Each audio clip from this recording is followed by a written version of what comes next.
andito uli ako sa malapit sa stage ng Oktoberfest. Kasama ko ang isa sa mga organizer na si Miss Celia Alamo ng Doha Events Factory. So, Miss Celia, bari ko po matanong, how many booths po ngayon ang nandito sa Oktoberfest po? More or less 10 booths ang nandito, including yung mga food and mga product, mga dry goods sellers natin. Okay.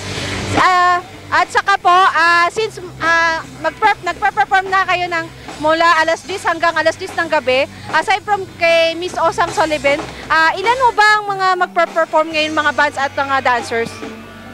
We have three dancers na grupo, which is Bits and Bytes, M2CD, Extreme Level Dancers. Tapos sa mga banda naman, meron tayong almost 12 bands. Kasama na dyan yung mga bata kanina. So 12 bands, actually isang dosenang banda po ang aming ibinigay sa inyo. Andun din po ang mga rappers natin sa Doha, which is si Big Bone, DJ Fully Loaded, at saka ang Trece Familia. So punong-puno tayo ng mga performers ngayon at nagpapakita ng Filipino talents na nandito sa Doha, Qatar. And then additional pa pala si Osang Sullivan ng X Factor, di ba? So, sa mamayang gabi siguro yata si Miss Osang at para may pakita niya yung kanyang mga talent na nakikita natin dati sa X Factor.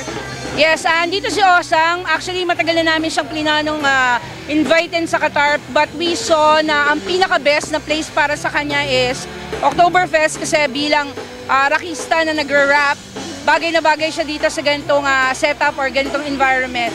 Kaya nandito ngayon si Osang para pasayahin ang mga Pilipino na nandito sa gitnang silangan. Anyway, last message Miss Celia, ano pong masasabi niyo sa napaka-successful yung event ng Oktoberfest? This is already second year. Oh, yeah.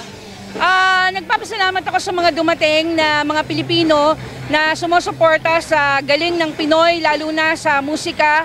At andito rin ang WCOPA, nagpapasalamat ako. Ang Bits and Bytes Production, nagpapasalamat ako kasi without them, medyo mahirapan siguro talaga kaming i-handle to. Napakalaki ng partisipasyon nila, lahat ng mga dancers, lahat ng mga banda, at ang mga ibang lahi na na-invite naming bands. Nandito rin, thank you very much for supporting Filipino talents. Yan lang po at salamat din sa suporta ng Balitang Q sa lahat ng event ng Doha Events Factory at Fresh Events. Thank you very much po. Salamat, Madam.